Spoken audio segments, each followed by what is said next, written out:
Bonjour à tous, je suis Aurore Quentin-Oran et je suis coordonnatrice innovation à la F2RSM Psy. Alors quand j'ai appris que mon collègue était sur le point d'organiser une demi-journée sur le trouble de la personnalité borderline, eh bien je me suis invitée avec un des projets que j'accompagne actuellement à la Fédération, puisque aujourd'hui, depuis quelques mois, à la Fédération, nous assurons une nouvelle mission, alors qui existait déjà, mais qui est davantage structurée aujourd'hui, c'est qu'on propose un appui méthodologique aux porteurs de projets de structuration et de renforcement de l'offre de soins en psychiatrie et santé mentale. Alors, il s'agit d'un accompagnement sur mesure qui est adapté à chaque étape des projets en cours, de la conception à l'évaluation.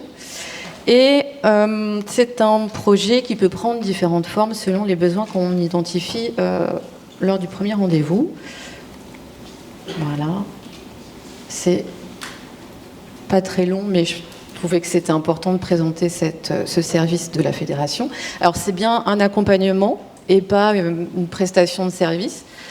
C'est-à-dire que la Fédération vous accompagne dans le cheminement du projet.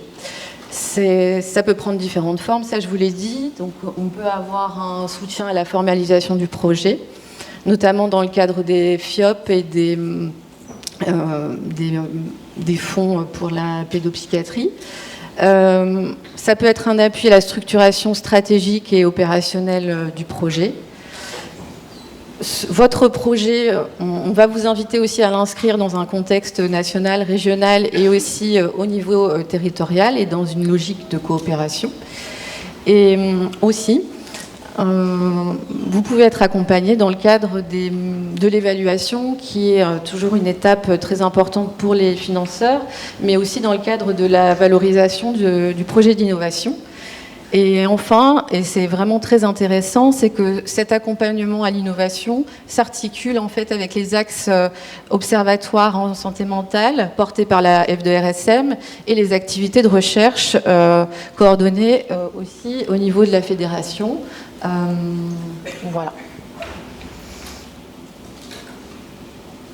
Alors, à qui s'adresse cet accompagnement ? Cet accompagnement s'adresse aux professionnels des établissements adhérents de la Fédération et aussi aux porteurs de projets d'une fiche action dans le cadre des PTSM.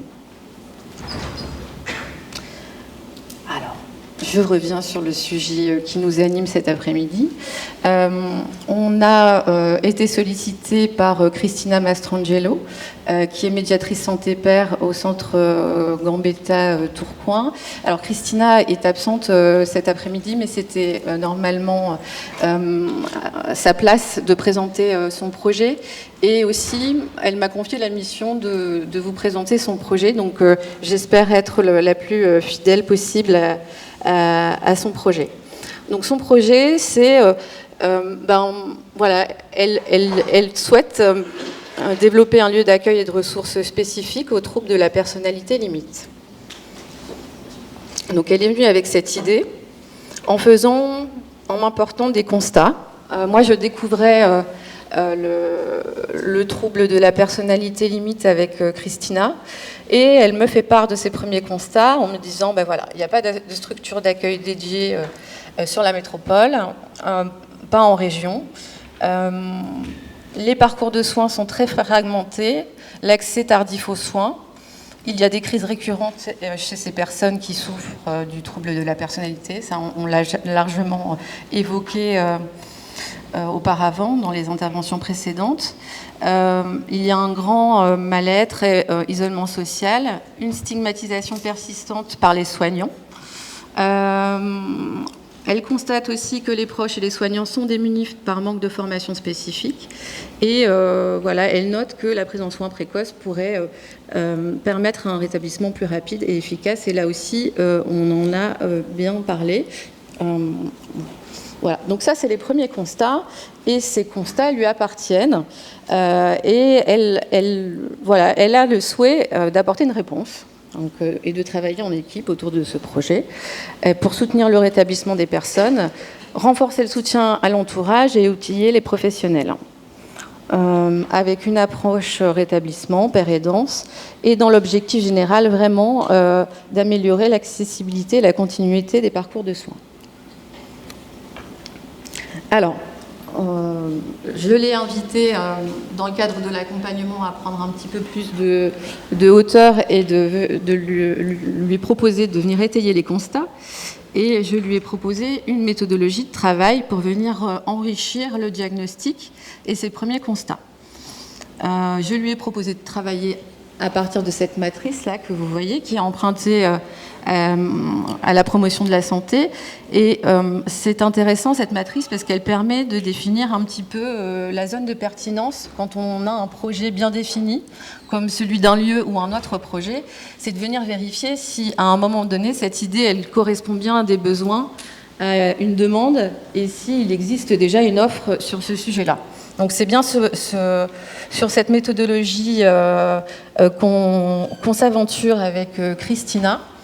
Et nous avons choisi d'explorer 3 zones de recherche. Donc identification du besoin de santé. Et l'idée est de venir définir les problèmes observés, ressentis par rapport à la prise en soin des personnes souffrant de troubles de la personnalité limite auprès des professionnels de santé, mais aussi de sonder auprès des professionnels de santé quels sont leurs besoins en fait et qu'est-ce qui pourrait améliorer aujourd'hui leur pratique.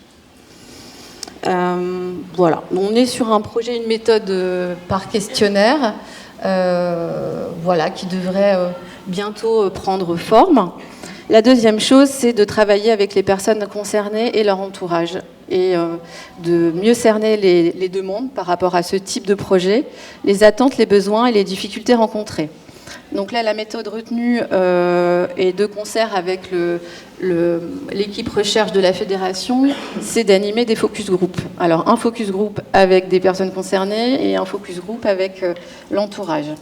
Enfin, c'est de venir conforter nos 2 zones de recherche avec la littérature, l'offre de soins et de lieux d'accueil existantes, les ressources financières et les données disponibles à ce jour.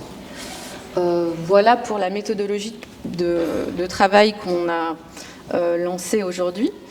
Alors je vous raconte ça parce que, en fait, pour l'instant, nous sommes 3 dans l'équipe projet. Je suis donc dans l'équipe projet, Marina Lazari qui est coordonnatrice du PTSM de Lille est dans le projet et bien sûr Christina. Nous avons associé Salomé à la réflexion et aussi Florian Dufresnoy qui est interne en psychiatrie et qui s'est engagé à venir nous soutenir sur la conception des outils. Donc là, l'idée, c'est de renforcer et d'enrichir l'équipe projet et de pouvoir collecter et analyser des données pour pouvoir prioriser des actions. Alors là, c'est vraiment du jargon de méthodologie de projet, mais l'idée, c'est de venir voir si vraiment la création d'un tel lieu aurait du sens et s'il répond à des besoins et à des demandes particulières. Donc voilà où on en est aujourd'hui.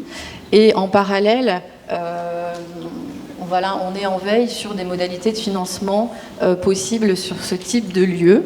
On a visité, rencontré différents lieux d'accueil des personnes souffrant de troubles psychiques, mais qui ne sont pas spécifiques.